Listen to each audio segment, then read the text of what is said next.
Welcome back, and in this video I'm going to explain our journey so far. So my 10-year-old daughter Alessia has recently been seen by an educational psychologist who has told us that she has dyslexia. So the educational psychologist was fantastic. She has suggested a lot of tools that they can use in schools. She'll get extra time for exams and things like that, and just a whole host of things that we can do to support her learning and help relieve some of the pressure of trying to keep up with people, your classmates, when neurologically you're just not able to.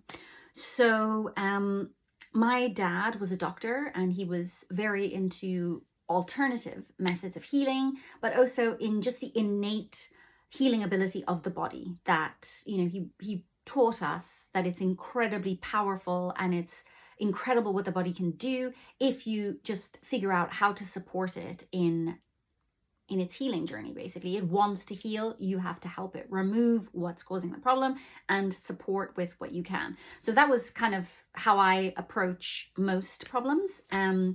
So I'm very happy to follow the educational psychologist's recommendations, but I also wanted to see if there was anything that we could do more holistically to support Alessia's brain development and to help her to reach her full potential.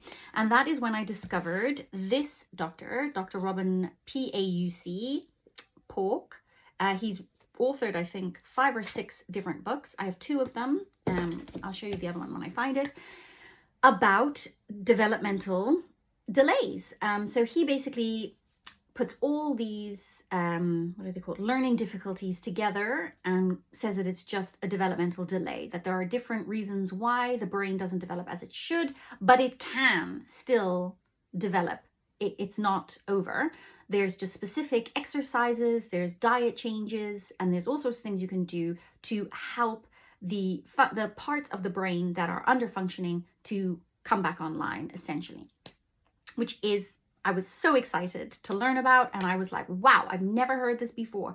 I've only ever heard that dyslexia is not a disease, but it's just a different wiring of the brain. The brain works, but it's got its own way of doing it. And you just need to understand and adjust to, present information in a way that dyslexic brain can accept and process it, which is perfect. But if there is a way to help her, even if it's a percentage increase, then that's something that I'm interested in.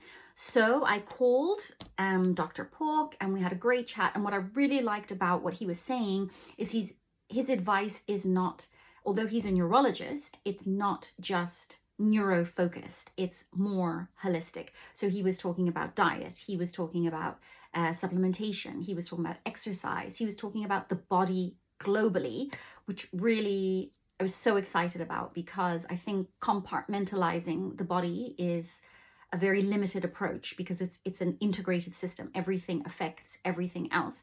So, his acknowledgement of that and his guidance to work with the body as an integrated system, I think gives me a lot of hope. So, as I've never heard of this before, of someone treating dyslexia, I thought, wow, I can't be the only person who's never heard of it before. And I know as a parent, you want to do everything that you can to help your child.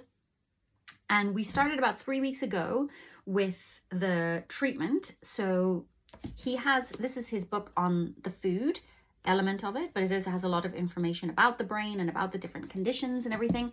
But essentially, you clean up the diet a lot, which is tricky. When you read it in the book, seems easy. Actually doing it, not so easy. So what I would say is, now that we've started and we're 3 weeks in, I would say on paper it looks easy. In reality, it's not that easy. You have to be laser focused. You have to be committed.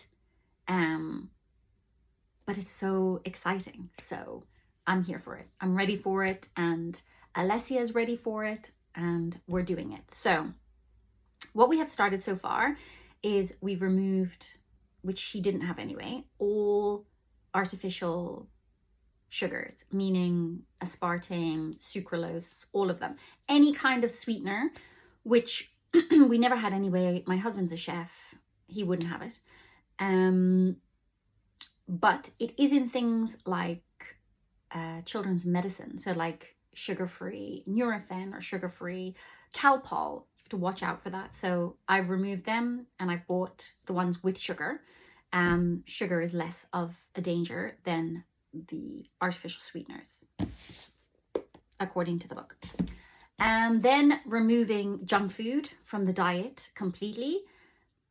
Alessia doesn't have a particularly sweet tooth, so that's not too hard, and I bake a lot, so that's been fine. Then breakfast, he says, is the most important meal of the day. It has to be protein, carbohydrate, and fats. We're working on that. She's resisting sometimes, but I'd say the first week, 2 weeks were hard, and now she's on track. She's doing well. She's gotten used to it. And then there are physical exercises. So I will video them and show you. It seems easy, but if you get other members of your family to do it who don't have dyslexia or whatever condition it is, you will see the difference in everybody's ability to do it. But it's basically just put your hands down by your side, stand up straight at the bottom of the stairs and close your eyes. Look at the stairs first. Close your eyes. Somebody has to be behind you and you have to be behind your child if they're doing that. But that person then climbs up 3 stairs with their hands by their sides, eyes closed, head straight, right? Climb up the 3 stairs and then climb back down the 3 stairs, eyes closed. And you do that 3 times a day. And it's really hard for my daughter. She's getting better. Now we're 3 weeks in, but my other daughter does it. She just flies up, no problem. But I can see the difference. I don't know if it's conceptualizing. I don't know what's going on in the brain. He knows, but the exercise is very clearly outlined in this book as well. So we've started that. The other exercise he advised was for her to stand on her left leg and brush her teeth with her left hand. Sometimes we all forget. So now I've put a post-it note on the mirror so we don't forget. But sometimes even when she started, she'll just automatically switch to the other hand. So it's like you have to remind her, keep it in the left hand. So that we've been doing as well. And then we have some supplementation. So this is the brand of omega-3 and 6 that he advises. So she's been taking these. It's just a little capsule. She's 10, so 1 capsule a day. And I'm putting that in a smoothie because getting fruit into her anyway was hard. So now she's getting a nice quantity of fruit every day and she's getting that. And then this, I just blitz pulverize and also put it in the smoothie. This is just some zinc and magnesium. Now this is specific to her. I think the omegas, according to the book, everybody should take them. But this is specific of whether or not he thinks you have a magnesium and a zinc deficiency. So she takes this every day as well. So 3 weeks in, and have we noticed any differences? So for the time being, all she has said is that she received a Lego kit for her birthday and she was finding it hard to put it together. And then she went back and tried again and she was able to do the whole thing by herself. It's not 100% perfect. I would say it's 95% perfect.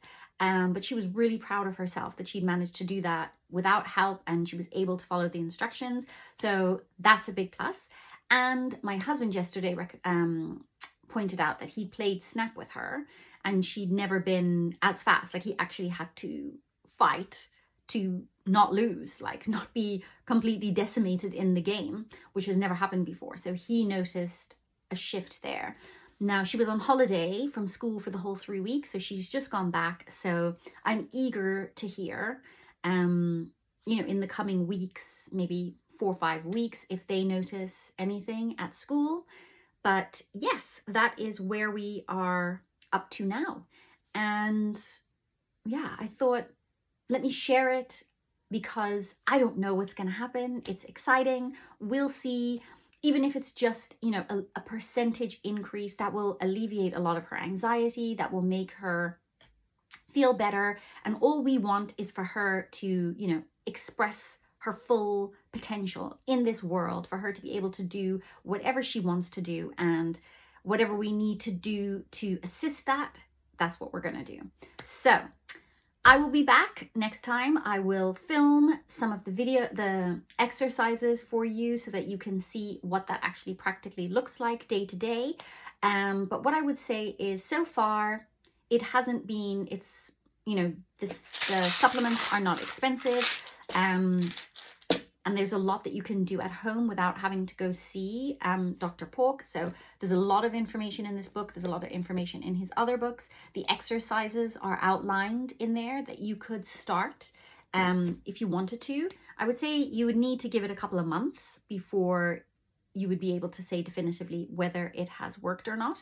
We have an appointment in another 2 months to see the doctor again, and then he's going to repeat some of the tests that he did before to see what kind of change there is.